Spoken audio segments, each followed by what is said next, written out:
Hey viewers, my name's Cara. I'm your host for Tuesdays here on the Pagan Perspective, and this week we're talking about including family in our practice. This week's topic comes from Mama Willow, the text of which will be in the description of this video as usual, but it says, how do you begin, or where would you begin, in making the transition from solitary practice to family practice? I've been a solitary for 10 plus years. Now I have a partner and 2 toddlers and am lost as to where to start on including them. Book recommendations would be wonderful.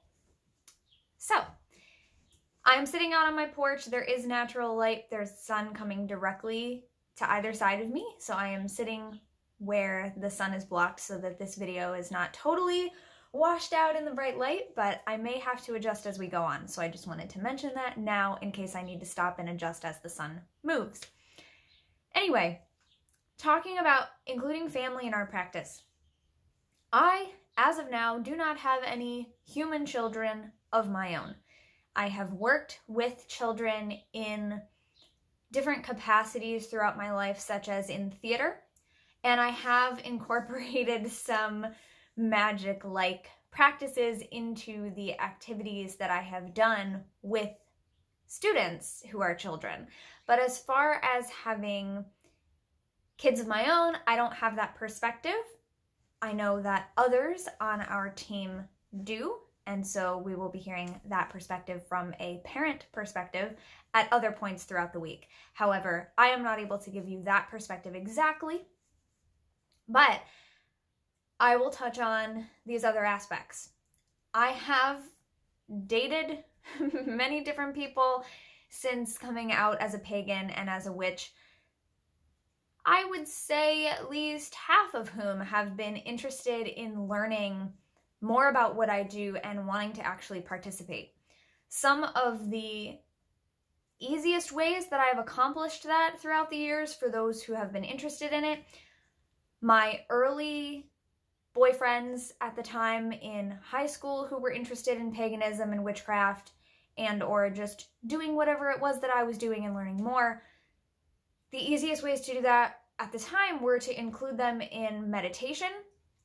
At the time, my mother and I were attending a regular meditation circle with other people, but even if it's not something where you have a group that you could just say, hey, come along with me to this group event, whatever the practices that you're really into doing at the time, if your partner is interested in learning more about that and participating in that, it's as simple as saying, hey, come join me doing what I'm doing. So at the time for me in high school, that was mainly like meditation circles.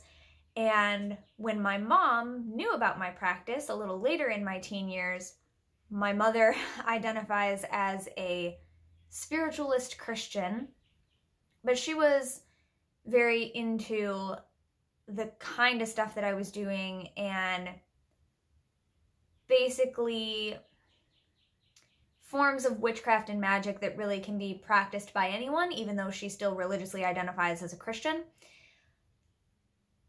So something that she would do was, she is also an ordained ULC minister, so she liked to put herself in the role of high priestess when we would do things, even though I was the only actual person there who identified as a witch. My mom would take any of the various kind of beginner craft books that I had that she often purchased for me at the time, so I was lucky in that I had her being supportive.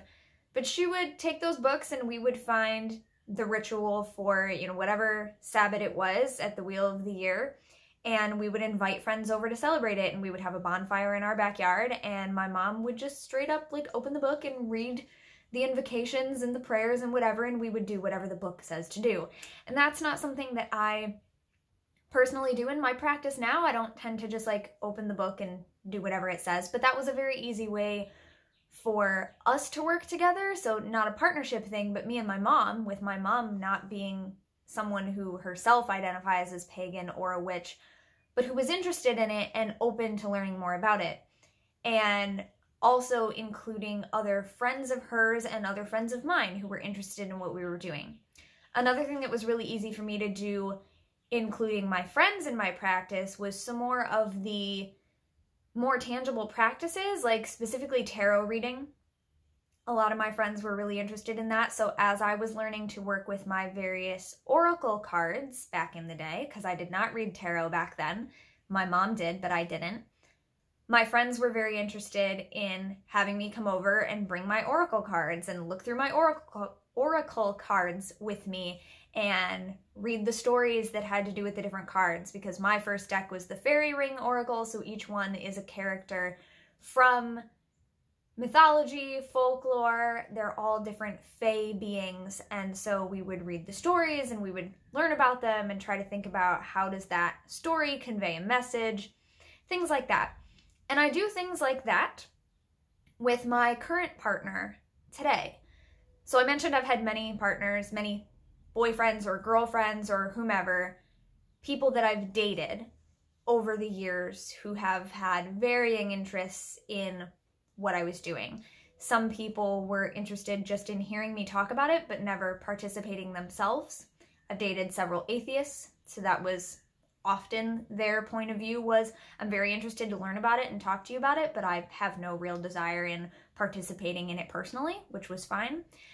And then I had the others who really wanted to do things with me. They wanted to go to the meditation circles. They wanted to be with me while I was studying my oracle cards and learning about them, or attending events when I did go on later in life as an adult, a young adult myself, go on to actually attending Pagan Pride Day events. Even my atheist partners were very interested in attending events and things like that and seeing what people were doing and observing public ritual.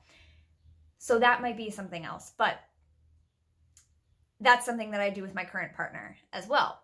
But I was about to say something that I do with my current partner today, which is a more serious partnership than people I dated in high school, for example. Something that we do together is anytime I'm working on studying tarot and I learn a new tarot game or exercise for studying the tarot, I ask them like, hey, do you want to learn this? And my partner has actually decided they want to learn a little bit more about tarot themselves, but they sort of prefer to learn alternately by reading it themselves and then coming to me for discussion, or just having me show them how to do it. And back in the day, at the beginning of my practice, I wasn't as comfortable doing that because I really recognized that I did not know enough at that point to then teach it. So now that I've come to embrace a little bit more of the aspects of teacher and know how to navigate that line of even the things that I don't know that much about yet, how to teach them with that integrity there of saying like, I don't know everything about this yet, let's learn about this together. That's something that I really bring to my partnership as far as the interest goes in that. So tarot is something that we will do together. And that's just something that I do. Not every pagan does that. Not every witch does that. So that may not apply to you. We also attend events together. Various people that I've dated throughout the years have attended events with me. My current partner, actually, I taught them Elements of Magic, the Reclaiming Tradition style class, Elements of Magic, in preparation for them to attend a workshop with me that would be more intensive work. And knowing that they needed to have that Elements of Magic kind of foundation and basics of magic like breath work and circle casting and how do we work with the elements and things like that. So it was just something that we kind of sat down and said, okay, we want to go to this workshop together because we want to do more of this together. My partner wants to learn more and be included. And so we basically said, okay, in order to do that, you have to have this foundation of Elements of Magic, and there's no upcoming class in that. Of course, I took the class at a witch camp before I met my current partner. So we basically just sat down and put together a schedule and said like, okay, we'll do it this week, and every night that week we'll focus on a different element and we'll do a different step. And so that's how we did that. And so that just involved a little bit of communication and talking to them about how they would prefer to learn. Because again, sometimes people would rather you hand them a book to read, let them read it, and then they can come to you with any questions or comments or for discussion afterwards. And I've absolutely done that with various people in my life throughout time. Not only partners, but my mom and friends as well. I've just given them kind of basic books about the craft, Scott Cunningham's Wicca being a big one, also things like Celine Silverwind's The Everything Paganism book, things that are really geared toward not just people who are interested in doing paganism and witchcraft themselves, learning about it from a 101 standpoint, but books that are really geared toward giving, we may say, outsiders a look at what we are doing. And there are many other books like that, but those are the two that at the time I was really recommending to people a lot. Like, I gave my mom a copy of Wicca by Scott Cunningham, and really what it ended up being was she decided she didn't want to take the time to read it herself, and she just wanted to talk to me. So a lot of the time that'll be what it is, and there might just be some negotiation there on our part, being the person bringing someone else into our practice, of our own comfort level with that. Like, are you comfortable just sitting down and telling people about stuff? Or would you prefer to find some really basic articles online? Patty Wigington's articles that used to be on paganwiccan.about.com, and she now also writes for ThoughtCo, or about.com might have become ThoughtCo, but Patty Wigington's articles, she's actually from Ohio, which I didn't even know when I was reading her articles as a baby witch, but I have met her at several events, or a couple events, a few events, whatever. I've met her at events here in Ohio, and her articles are fantastic and really basic introductory type material, so they would be perfect for sending to someone else. I'll see if I can link the homepage to Patty's articles there, a couple of titles of books down there in the description for you as well. But things like that, you know, you might want to send an article to someone and say, hey, look this over. This will give you a really good basic understanding, and then we can go from there. Or it might be recommending a book. As for, trying to think if I have anything else to say about that aspect before I move on, but I think that covers it. As for the children aspect, as I said, I do not have children of my own. I have worked with children, and usually when I incorporate magic into working with kids in general, like in theater or even at pagan events, I've gone to a lot of pagan pride events that have children's programming. Often it involves crafts, arts and crafts, having them make things with their hands and do things with their hands that have some kind of magic significance, or that are related to the holiday that you're celebrating, or whatever the case may be. So that's really fun, because that can be a celebratory thing that everybody can do together, and it's also sometimes getting dirty, sometimes getting messy. It's, you know, making things, tangible things. It can be colorful, it can be fun, it can be very creative. So kids like that, but also in theater, we do a lot of stuff really that is energy work, because when you're getting ready to go on stage, you need to have your energy grounded so that you're focused, but you also need to obviously build up a certain amount of energy to go out there on stage and do something and portray a character for an extended amount of time.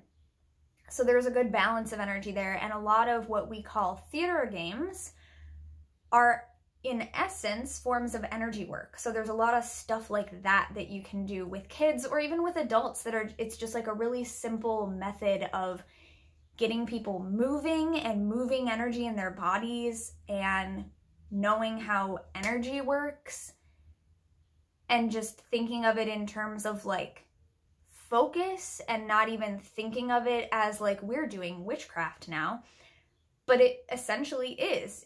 And then taking that and relating it to, okay, yeah, this is what we do in magic. This is how we manipulate energy for magic use. So trying to come up with maybe some that you might know, but there's something that we did in my college theater department called the Shakeout, which there's various versions of this. People would know it by different names, but my department called it Shaking Out. And it was just a way of building up energy, kind of waking up our body and waking up our mind. And it involves counting down out loud from 10 to 1 as you vigorously shake out your right hand and you count down 10, 9, 8, 7, 6, 5, 4, 3, 2, 1. And then you do the same thing with your left hand, counting down 10 to 1. And then you shake out your right foot and then your left foot and then your whole body, all while counting down 10 to 1 each time. So you're doing it for not 10 seconds because you're counting quickly, but for a count of 10. Then you start back over again at your right hand, counting down starting from 9. So then you go 9, 8, 7, 6, 5, 4, 3, 2, 1, 9, 8, 7, 6, 5, 4, 3, 2, 1. Right foot, left foot, whole body. And then what comes next? 8, 7, 6, 5, 4, 3, 2, 1. 8, 7, 6, 5, 4, 3, 2, 1. Again, and whole body. 7, 6, 5, 4, 3, 2, 1, and so on. Making it one less every time. So at the end, you end up moving very quickly and you're shouting the numbers the whole time. It's very important that you're also using your voice because it's a vocal warm-up, not screaming so that you hurt your vocal cords, but you're warming up your voice as well and getting ready to do other vocal exercises and say lines. So when you get down to the end, you're going very, very quickly. 2, 1, 2, 1, 2, 1, 2, 1, 2, 1, 1, 1, 1, 1, 1. And so we call that the shakeout, and it raises energy. Raising energy is something that lots of traditions of witchcraft and magic do very differently. Some tend to gloss over it entirely, I have found, even while saying that they are doing it. It's kind of just considered a step like, oh, okay, yeah, this is where we're raising energy and the energy is raised. Cool, and we move on. And it's like, where did you actually raise the energy? So something really easy to do that's very silly and goofy and that kids like to do is the shakeout. There's also theater games like, again, this has many different names depending on who you talk to, and there's different versions of this game, but one version of the game is Zip Zap Zop. It's where you're all standing in a circle and you lock eyes with someone across the circle and you send them energy. And so if you're the first person starting it, you would look at someone, lock eyes with them, so you're focused on each other. They know you're doing it to them and not to the person next to them, but to them. And you would say zip. And then they would see that you did that, choose someone else in the circle, and they would say zap. And then whoever received that looks at someone else across the circle and says zop. And that person, and it moves on, just picking a random person, but locking eyes with them so they know, like, this is the focus, we are connected in this moment, and you're going zip, zap, zop, zip, zap, zop, zip, zap, zop, all across the circle. There are different versions of this game, like I said, and sometimes there's an elimination part added to it, where if you mess up the order of zip, zap, zop, so if somebody said zip to you and then you say zop or you say zip again, that means you weren't paying attention to what was said and the pattern and the energy that was building, and you threw off the groove, so to speak, and so you might be eliminated, and then the circle would get smaller and smaller and smaller. But we don't always do that. If you're just playing to raise energy and build focus or build team camaraderie, team energy, then you might not play elimination. But yeah, there's other versions of that game. There's Zip Zap Bong, where you can like block someone's energy from coming to you by going bong, like a big gong. So that was a fun one that my tech director taught us in college that I had never played previously to that, but of course that was everyone's favorite. And you have to do it like that. You have to do the big gong and the gestures and everything. It's all part of it. So there's lots of games like that that I draw from my theater background, and you can find things like that by just looking up on Google. Just look up theater games. Seriously, that's what they're called. There will be tons of stuff, and some of them are more subdued but still very much related to magic and witchcraft, like the mirror game, where you're partnered up with someone and you have to look at each other in the eye and you move very slowly, and whatever your partner does, somebody's leading. Whoever's leading would move very slowly, and you have to try to mirror their movement, and you're moving slowly so that it's not like, oh, what are you doing? But you're moving very slowly so that you're mirroring them as though you are their mirror image. And the point is that you would be so in sync. And it could be anything, you know, they could be doing this and then you would have to do this with your opposite arm, whatever, it could be with your legs.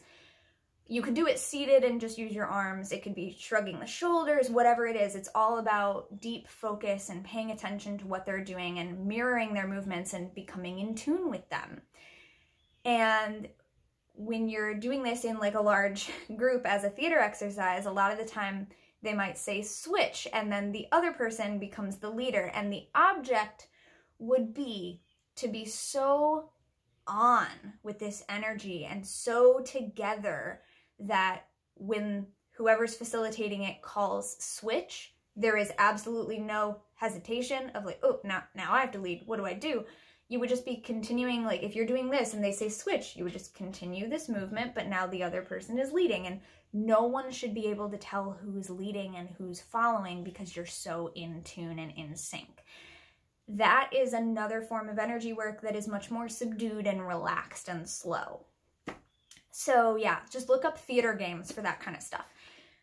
The other thing, as far as like crafts and stories and even some recipes, the one book I do have that has to do with raising children is Circle Round, Raising Children in Goddess Traditions by Starhawk, Diane Baker, and Anne Hill. So this is the Reclaiming Collective people. This is people who established the reclaiming tradition of witchcraft. I use this book a lot for the songs. There are songs throughout, and it is usually, most of the book is separated into chapters about the Sabbats. So you'll have this is the spring equinox songs. There's Persephone song and day and night. There's also recipes, there's stories. I don't use a lot of the recipes because I'm vegan and a lot of the recipes are not, but I use them for ideas, and then I might change it from there to suit what I need. It talks about, you know, the mythology and lore of the holiday in a very simple way. It talks about what's going on in the life cycle of the goddess and the god if you use that in your practice. Talks about what you might have on your altar, what's going on the land where these authors are from, and so if that doesn't match what's going on the land where you're from, you would be encouraged to think about what's going on in the land around you. And it might involve taking your kids out on a walk and observing and saying, you know, what animals are out at this time of year? What are we seeing happening with the plants? When are the plants returning from winter, and when do they go dormant if you live in a place that has the seasons like that? Or whatever it is, just getting in tune with that and where you live. So there's lots of ideas you could take from this, but I love the songs. I'm a big fan of songs, and there's also, in the beginning of the book, it's not all just the Sabbats, but in the beginning of the book, I'm trying to find the table of contents here. Here we go.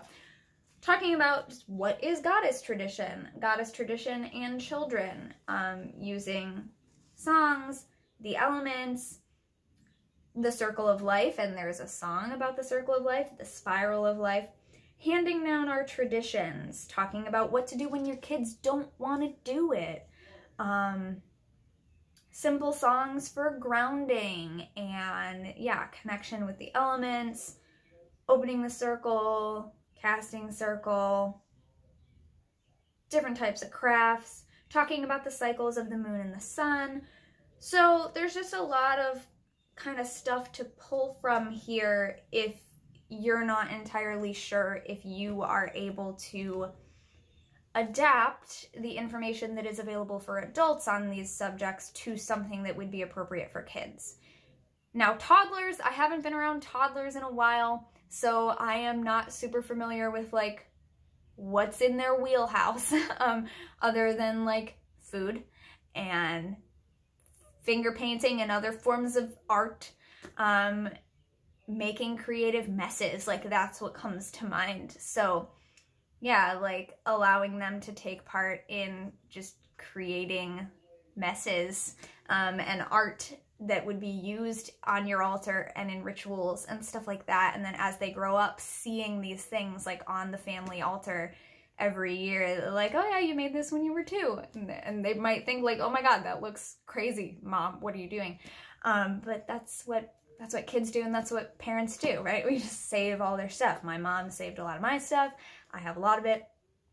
because my mom saved it, and even though a lot of it is like ridiculous, but some of it I still really love and I cherish. So any opportunity for that, or yeah, telling stories, so many things. And again, I'm not a parent of children myself. I've just worked with children. My partner works with children in the local library system and the kids' lunch program and things like that. So I'm around kids a lot and I get to talk to kids a lot, but typically not quite that young. So I'm gonna leave that to the parents among us who have really more experience with that, because I do have my youngest cousin who I really got to, well, actually all my youngest cousins who I got to know when they were growing up. I wasn't around them quite that much at that young of an age, and obviously they're not my children and my family is not pagan, so I was not involving them in my craft. But that would be kind of where I start out. And like, oh yeah, just before I wrap this up, I'll mention, because I said I've done magic with the kids in theater, one of the things I did was we were doing a kids production of The Secret Garden, and one of the things we had to do as the kids workshops is decorate the theater lobby. So I had someone cut out a bunch of flower shapes, and then I instructed the kids to think about seeds and growing things and how, you know, we grow food and we grow plants and we grow flowers, and think about the things that we would like to grow in our lives. So this is a very basic form of magic that we do with growing and with flowering. And so I instructed them to decorate their little flowers however they want, with a wish that they have for something that they would like to grow in the world or in their life. Some of them, well, and then they decorated them and then we hung them up in the lobby. Some of them did silly things, like they wanted to grow a candy tree, or some of them were very pragmatic and said they want to grow a money tree. But some of them put really, really sweet things, like that they wanted to grow happiness and friendship and not being alone and creativity. Someone said they wanted to grow music. So yeah, just all kinds of goodness can come from stuff like that. And that's just one idea that I took based off of The Secret Garden, gardening, flowers, growing things. What do you want to grow? We'll hang it up in the lobby. And I still have those decorations. They were sent home with me after the workshop, so I have those. Yeah, thank you very much for watching. That is what I have to say this week. Brightest blessings on the journey. Have fun with it overall. And yeah, just start with interest level and what kinds of things people are interested in, and go from there. And just be open, you know, like, hey, I'm going to be cleansing my crystals this Friday. If you want to observe, or if you want to do it with me, you can. You don't have to. You can watch. You can join in. Whatever. It's available, you know. So that's what I do. Have a great week. I'll see you next week. Enjoy all the rest of the videos this week. Let us know your thoughts about the topic in the comments. And if you are parents of little pagan witch babies, pagan chillins, please let our viewer who asked this week's question know your thoughts in the comments. But even if you're not, let us know your thoughts. Partnerships, anything else. I'll see you next time. Don't forget to be awesome, blessed be, and goodbye.